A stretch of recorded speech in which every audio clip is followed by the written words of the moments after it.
Alrighty, well, welcome to another edition of the Striving for Eternity Spiritual Transition Game.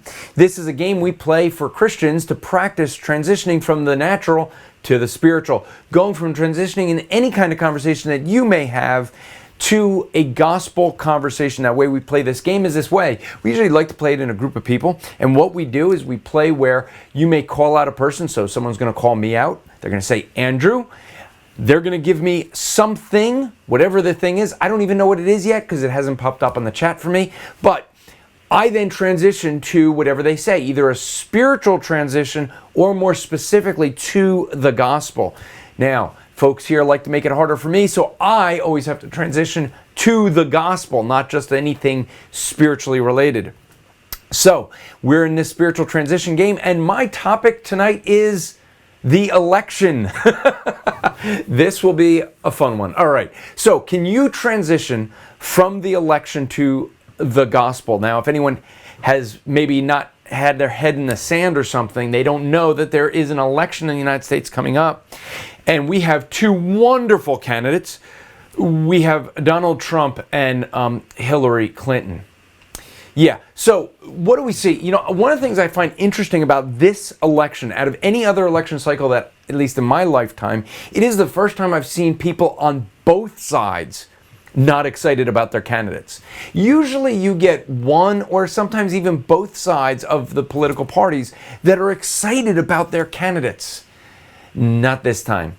There seems to be nobody that's really just excited to get in there, and so people are really seems to be voting against the other candidate. Hillary supporters want to vote against Trump. Trump supporters want to vote against Hillary.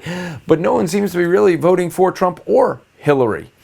And, you know, the reality of this, when we look at the candidates, we look at both these candidates, neither one of them are really qualified to be president. They both have so many problems, legal issues, that both of them should probably be in prison. But the reality is that they're running for president. And people are not batting an eye and outraged that we have two people that should be in prison that want to run the country.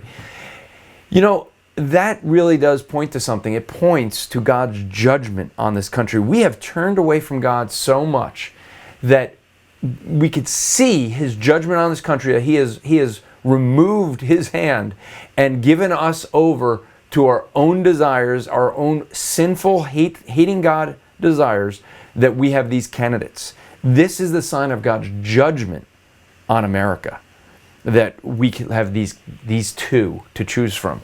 The reality is God has a day. He is long-suffering. He holds out. But there is a day that a judgment comes, and you know, whether it's for a nation or individuals. See, we could look at this and we could look at the sin and the vileness that we see across the land, and we see this and we say, God is judging America. He's given America over to their sinful desires. But the reality is on a personal level, we do the same thing. God can give people over to their own desires where they constantly are turning away from God, turning away from God, turning away from... What kind of things? Things like lying, stealing, hatred in our heart for God, not putting God first. He created us and gives us the breath in our lungs, and we use that breath to deny Him, or even worse, curse Him. And yet He still gives opportunity for us to repent. The reality is that God will judge one day, and that judgment is going to come in a form of an eternal consequence. Whether good or bad, we will be judged. And if it is bad, it will be for eternity. And if it is good, it will be for eternity. How would you stand? Would you be guilty of lying, stealing, breaking God's law? Would you be under God's judgment? Or have you recognized that you needed something outside of yourself, someone outside of yourself? You could not save yourself. You could not do good works like every false religion teaches. You needed God Himself to do the work. On the cross, when He became a man, died in the place of sinners. God Himself became sin that we may be forgiven, that we may become the righteousness of God. We have to turn from our good works, turn from trusting ourselves as a good person, and trust in Jesus Christ alone. That's how I would transition from the elections to the gospel. How would you go about doing that? Share your